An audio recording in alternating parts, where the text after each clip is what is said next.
Hello everyone, this is Surbhi. Welcome to study hacks. कैसे हो सब? आई होप आप लोग सब ठीक है, अपनी स्टडी को अच्छे तरीके से कवर अप कर रहे हैं। आज का जो सेशन है, जो हमारा डिस्कशन रहेगा, बहुत ही ज़्यादा इंपॉर्टेंट और बहुत ही ज़्यादा इंटरेस्टिंग रहेगा। प्लीज़ आप लोग इसको प्लीज़ ध्यान से सुनिएगा ताकि कोई भी प्रॉब्लम, कोई भी डाउट आपके माइंड में ना रहे। आइए आज का जो डिस्कशन है वो हम लोग स्टार्ट करते हैं। पहले तो बात की जा रही है एनर्जी से रिलेटेड, बात की जा रही है जो वेस्ट जो मटेरियल रहता है उससे हम कैसे एनर्जी जनरेट कर सकते हैं, उसी से रिलेटेड ये अभी जो टॉपिक है वो आपके सामने है। United Nation industrial development organisation, जिसको आप UNIDO बोलते हैं, इसके साथ मिलकर हमारी जो मिनिस्ट्री है, ministry of new and renewable energy, government of India के द्वारा मिलकर UN इंडस्ट्रियल डेवलपमेंट ऑर्गेनाइजेशन के साथ मिलकर लॉन्च किया गया है global environment facility fund loan interest subvention scheme, ताकि फाइनेंशियल असिस्टेंट प्रोवाइड करवाया जा सके जो इस फील्ड में काम करना चाहता है, यानी कि इनोवेटिव वेस्ट टू एनर्जी, यानी कि वेस्ट जो मटेरियल है उससे हम कैसे एनर्जी जनरेट कर सकते हैं, उसी से रिलेटेड ये जो अभी स्कीम है ये आपके सामने देखने को मिल रही है। And waste to energy biomethanation project जो रहते हैं और बिजनेस मॉडल, इस फील्ड में अगर कोई काम करना चाहता है तो उसको ये फाइनेंशियल असिस्टेंट प्रोवाइड करवाया जाएगा। ठीक है। इंडस्ट्रियल ऑर्गेनिक जो वेस्ट टू एनर्जी है, यानी कि बायोमिथेनेशन प्रोजेक्ट जो है, जनरली जो इंटेंसिव और फाइनेंशियली सेंसिटिव रहता है, बोथ ऑपरेटिंग कॉस्ट इसमें देखने को मिलती है, इंक्लूडिंग इसमें वेस्ट अवेलेबिलिटी रहती है, रेवेन्यू, पर्टिकुलरली जो बायोगैस जो है, और यूटिलाइजेशन इसका कैसे करना है, ये सारे सिनेरियो देखने को मिलते हैं इसमें। लोन जो है, यानी कि इस लोन स्कीम में प्रोवाइड करवाया जाएगा फाइनेंशियल असिस्टेंट, बेनिफिशरीज को रिड्यूस किया जाएगा, जो यानी कि इस फील्ड में जो काम करते पैसा काफ़ी लगता है। ठीक है। तो फाइनेंशियल बर्डन जो है इससे रिलेटेड उसको रिड्यूस किया जाएगा, लोन जो है वो प्रोवाइड करवाया जाएगा। ओके। ताकि डिमॉन्स्ट्रेशन जो प्रोजेक्ट है इन सब के लिए। ठीक है। अब देख लेते हैं प्रोसेस होता क्या है, जो वेस्ट मटेरियल रहता है उससे जो एनर्जी कैसे जनरेट होती है। जैसे गोबर वगैरह रहता है या प्लांट्स रहते हैं, सड़े गले जो प्लांट्स रहते हैं, इनको क्या किया जाता है, वाटर में मिक्स किया जाता है, मिक्स विद वाटर, और फिर इनको यहाँ पे एनॉर्बिक जो फर्मेंटेशन है इस प्रोसेस से गुजरना पड़ता है। लिक्विड फर्टिलाइजर सॉइल जो कंडीशनर, ठीक है, तो इसको क्या किया जाता है, फिर लाइटनिंग के लिए यूज़ किया जाता है इस एनर्जी को, या फिर कुकिंग के लिए। ओके। तो ये सारा प्रोसेस रहता है। आई होप आपको ये सारी चीज़ क्लियर हुई होगी। नेक्स्ट है, काफ़ी ज़्यादा इंपॉर्टेंट है, ये केस देखने को मिला था। अफ्रीकन जो एक पर्सनैलिटी थी, तो उसको यूके के द्वारा क्या किया गया, यूके की पुलिस के द्वारा मार दिया गया। ठीक है। तो ये काफ़ी ज़्यादा प्रोटेस्ट देखने को मिला इसके चलते। अभी जो African descent, people of African descent जो है, रिसेंटली ही यूनाइटेड नेशन जनरल असेंबली के द्वारा अप्रूव कर दिया गया एक रेजोल्यूशन, जो इस्टेब्लिश किया गया परमानेंट जो फॉर्म है ऑफ पीपल अफ्रीकन डिसेंट के लिए। ठीक है। तो फॉरम जो है इसका फोकस क्या है, main theme recognition, justice provide करवाना, डेवलपमेंट कैसे करना है। ठीक है। अराउंड 200 मिलियन पीपल जो है उनको आइडेंटिफाई किया गया है, बिन अफ्रीकन डिसेंट है, कहाँ पे, अमेरिका में। ठीक है। तो यहाँ पे मैंने थोड़ा सा गलत बोल दिया, यहाँ पे यूके में नहीं इसकी हत्या की गई थी पुलिस के द्वारा, यूएसए में ये सारी चीज़ें देखने को मिली। ओके।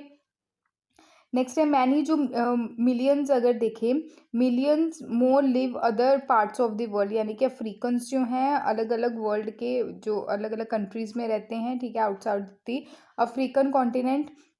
तो इनको कैसे जस्टिस प्रोवाइड करवाना है, इनके साथ जो रंग भेद की जो नीति देखने को मिलती है, तो ये काफ़ी ज़्यादा इसको क्रिटिसाइज़ किया जाता है इंटरनेशनल लेवल पे भी। तो कैसे इस पे फोकस देके चलना है, कैसे इस चीज़ को हम रिड्यूस कर सकते हैं, तो ये सारी चीज़ें जो हैं यूनाइटेड नेशन जनरल असेंबली के द्वारा इस रेजोल्यूशन में रखी गई हैं। अगर देखें डिसेंडेंट जो हैं, ठीक है, विक्टिम जो रहे, शिकार रहे इस चीज़ का, जो रंग भेद की जो नीति है इसके चलते जो अफ्रीकन्स है इसका शिकार रहे। ट्रांस अटलांटिक स्लेव ट्रेड, यानी कि जो स्लेव ट्रेड जो है वो भी काफ़ी ज़्यादा देखने को मिला।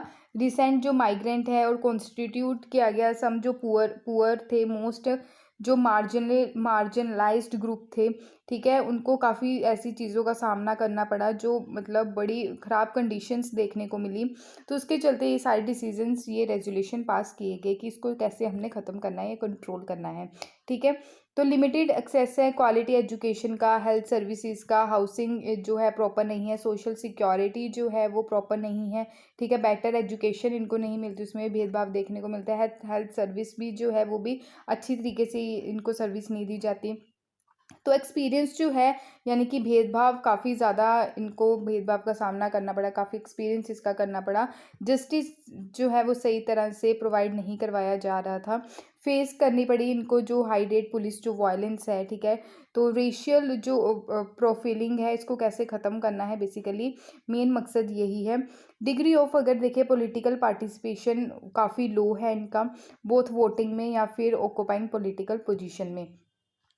और इसके बारे में अगर बात करें, एक्सपर्ट जो एडवाइस जो दी गई है इसके चलते चैलेंजेस काफ़ी इनके सामने देखने को मिलते हैं, जैसे रेशिज्म, ठीक है, रंग भेद की जो नीति रहती है, रेशियल डिस्क्रिमिनेशन जो भेदभाव देखने को मिलता है, ठीक है, जीनोफोबिया और इनटॉलरेंस की स्थिति भी सामने इनके रहती है।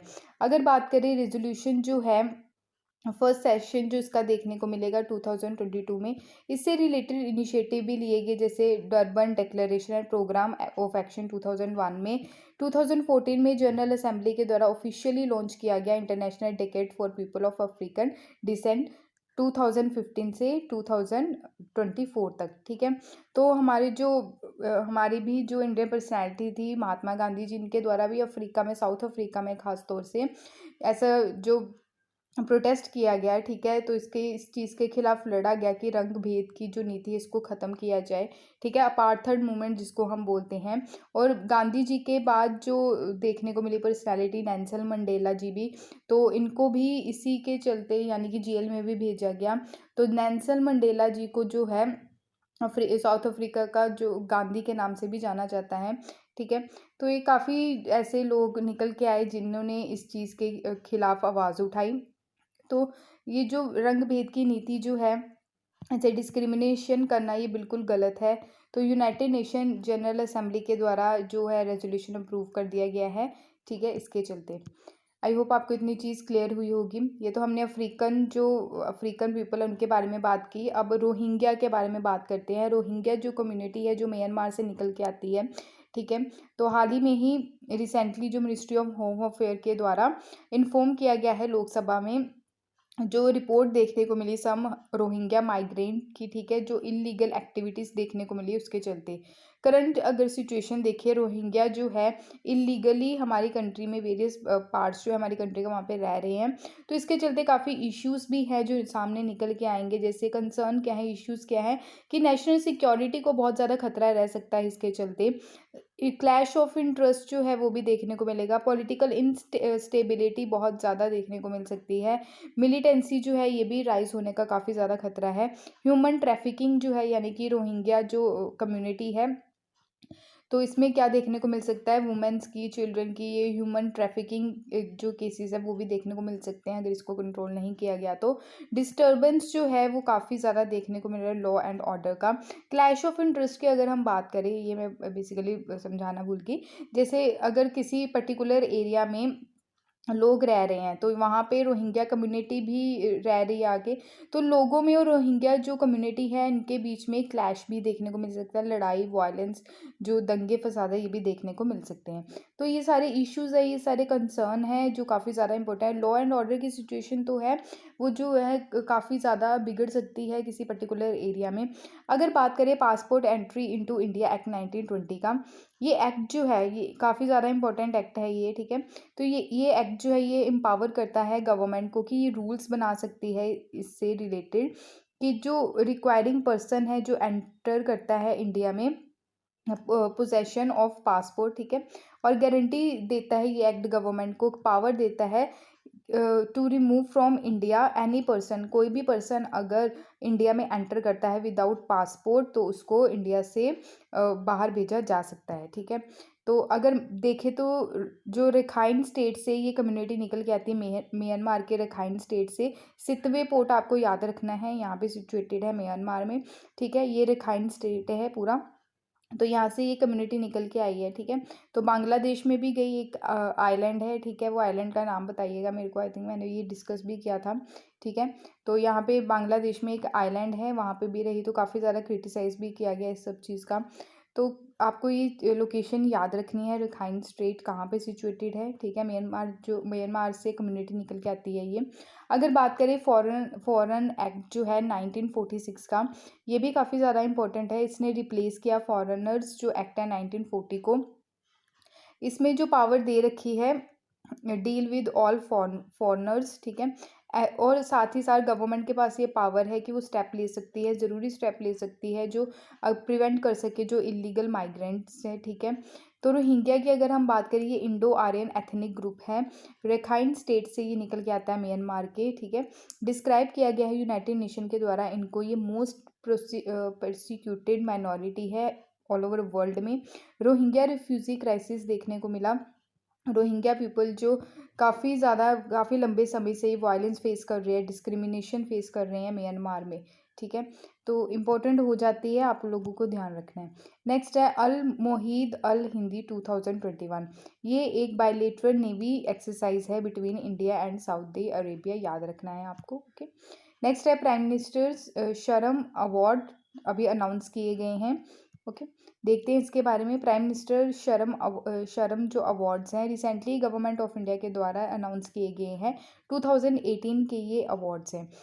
इस ईयर अगर देखें तो अवार्ड्स जो है ये 3 कैटेगरीज में इसको अवार्ड्स को दिया गया है। पहले है शर्म भूषण अवार्ड, इसमें कैश प्राइज आपको याद नहीं रखना है, वैसे आपको कैटेगरीज याद रखनी है। तो कैश प्राइज इसमें 1 लाख दिया जाता है ईच। शर्म वीरांगना अवार्ड, ठीक है, 60,000 ईच दिया जाता है।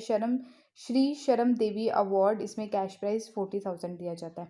ऑब्जेक्टिव क्या है कि उन वर्कर्स को रिकॉग्नाइज करना जिन्होंने अपने काम में आउटस्टैंडिंग कंट्रीब्यूशन दिया है, ठीक है, चाहे वो पब्लिक सेक्टर हो चाहे वो प्राइवेट सेक्टर हो। अवार्ड जो है ये प्रेजेंट किए जाते हैं वर्कमैन को जो इंडस्ट्रियल डिस्प्यूट एक्ट के अंदर डिफाइन कर रखी हैं चीज़ें, ठीक है, 1947 का। और ये आ भी सकता है ईपीएफओ के एग्ज़ाम में, ठीक है। तो एम्प्लॉय जो है department undertaking of the central and state government, central and state public sector undertaking, also private sector, या फिर मिनिमम जो उस कंपनी में एम्प्लॉय जो हैं 500 एम्प्लॉयज़ होनी चाहिए उसके अंडर, फिर ये अवार्ड दिए जाते हैं। ये जो अवार्ड्स हैं वर्कमैन को दिए जाते हैं, ठीक है, तो जिनके द्वारा अच्छी तरह से काम किया गया है, ठीक है। प्राइम मिनिस्टर शर्म अवार्ड्स जो है शर्म रत्न, ठीक है, हाईएस्ट अवार्ड माना जाता है ये अमंग शर्म अवार्ड्स एंड कैरी, इसमें 2 लाख दिए जाते हैं, ठीक है। शर्म भूषण जो है टोटल नंबर ऑफ शर्म भूषण अवार्ड जो है इसमें 1 लाख दिया जाता है। शर्म वीरांगना, ये तो मैंने आपके साथ पहले ही डिस्कस कर लिया, ओके। नेक्स्ट है सी कैट एक्सरसाइज, इंडियन नेवी के द्वारा पार्टिसिपेट किया गया है। यूएसए नेवी की जो एक्सरसाइज है स्पेशली सी कैट, जिसकी फुल फॉर्म है south east Asia corporation and training military exercise है, ये सिंगापुर में अभी देखने को मिली। अनहेंस, इसका मेन मकसद क्या है कि अनहेंस करना जो सिक्योरिटी मैरीटाइम सिक्योरिटी है उसको, ठीक है, तो हमारी कंट्री के साथ जो रिलेशन है उसको कैसे बिल्डअप करना है, प्रिजर्व करना रूल बेस्ड इंटरनेशनल ऑर्डर। ये जो एडिशन देखने को मिला इंपॉर्टेंट है, 20th एडिशन था ये इस एक्सरसाइज का, जो ऑर्गेनाइज करवाया गया किसके द्वारा, यूएस नेवी के द्वारा। आई होप आपको इतनी चीज़ क्लियर हुई होगी। ये थे important current affairs, I hope आपको ये सारी चीज़ें क्लियर हुई हैं, इंपॉर्टेंट थी चीज़ें। तो अगर कोई डाउट है आपके माइंड में तो प्लीज़ अपने डाउट्स को ज़रूर शेयर कीजिएगा। पीडीएफ के लिए आप टेलीग्राम ज्वाइन कर सकते हैं, इंस्टाग्राम पे भी आप फॉलो कर सकते हैं। Thank you for watching my video. जय हिंद।